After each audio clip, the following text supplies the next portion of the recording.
പൊതു തെരഞ്ഞെടുപ്പിന് മുന്നോടിയായി ഉദ്യോഗസ്ഥ തലത്തിൽ അഴിച്ചുപണിയുമായി തെരഞ്ഞെടുപ്പ് കമ്മീഷൻ 6 സംസ്ഥാനങ്ങളിലെ ആഭ്യന്തര സെക്രട്ടറിമാരെ മാറ്റാൻ ഉത്തരവിട്ടു. പശ്ചിമ ബംഗാളിൽ മുഖ്യമന്ത്രി മമതാ ബാനർജിയുടെ വിശ്വസ്തനായ DGP രാജീവ് കുമാറിനെയും മാറ്റി. രാധാകൃഷ്ണൻ വിശദാംശങ്ങളുമായി. കെ, പ്രധാനമായും ഏത് തരത്തിലുള്ള ഇടപെടലാണ് തെരഞ്ഞെടുപ്പ് കമ്മീഷന്റെ ഭാഗത്തു നിന്നുണ്ടാകുന്നത്? അതിൽ ബംഗാളിൽ വളരെ പ്രധാനപ്പെട്ട ഒരു നീക്കം നടത്തിയിരിക്കുന്നു. മറ്റേതൊക്കെ സംസ്ഥാനങ്ങളിൽ ചീഫ് സെക്രട്ടറിമാരെ മാറ്റണമെന്നതാണ് നിർദ്ദേശം?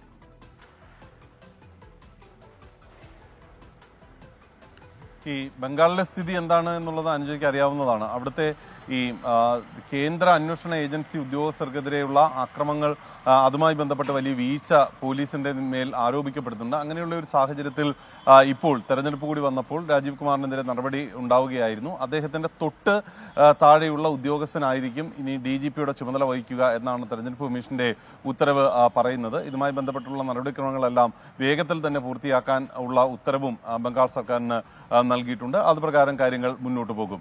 ഈ ഏറ്റവും പ്രധാനമെന്ന രീതിയിൽ നമുക്ക് മനസ്സിലാക്കാനായിട്ട് സാധിക്കുന്നത് അവിടെ നിന്ന് വന്നിട്ടുള്ള റിപ്പോർട്ട്, ആ റിപ്പോർട്ട് അനുസരിച്ച് പശ്ചിമ ബംഗാളിൽ തെരഞ്ഞെടുപ്പുമായി ബന്ധപ്പെട്ടിട്ടുള്ള അക്രമ സംഭവങ്ങൾ ഉണ്ടാകാതിരിക്കണമെങ്കിൽ അതിശക്തമായിട്ടുള്ള ഇടപെടൽ അനിവാര്യമാണ് എന്നുള്ളതാണ്. അതിന് ആ ഒരു പശ്ചാത്തലത്തിലാണ് ഇതുമായി ബന്ധപ്പെട്ടിട്ടുള്ള നടപടിക്രമങ്ങളിലേക്ക് ഇപ്പോൾ തെരഞ്ഞെടുപ്പ് കമ്മീഷൻ കടന്നിരിക്കുന്നത്. ഇതൊന്നും കൂടാതെ മറ്റ് 6 സംസ്ഥാനങ്ങളിലെ ആഭ്യന്തര സെക്രട്ടറിമാരെ മാറ്റാനായിട്ടുള്ള തീരുമാനവും ഇപ്പോൾ കൈക്കൊണ്ടിട്ടുണ്ട്. അത് ഗുജറാത്ത്, ഉത്തർപ്രദേശ്, ബീഹാർ, ജാർഖണ്ഡ്, ഹിമാചൽ പ്രദേശ്, ഉത്തരാഖണ്ഡ് തുടങ്ങിയിട്ടുള്ള സംസ്ഥാനങ്ങളിലെ ആഭ്യന്തര സെക്രട്ടറിമാരെ മാറ്റാനായിട്ടുള്ള തീരുമാനമാണ് ഇപ്പോൾ കൈക്കൊണ്ടിരിക്കുന്നത്.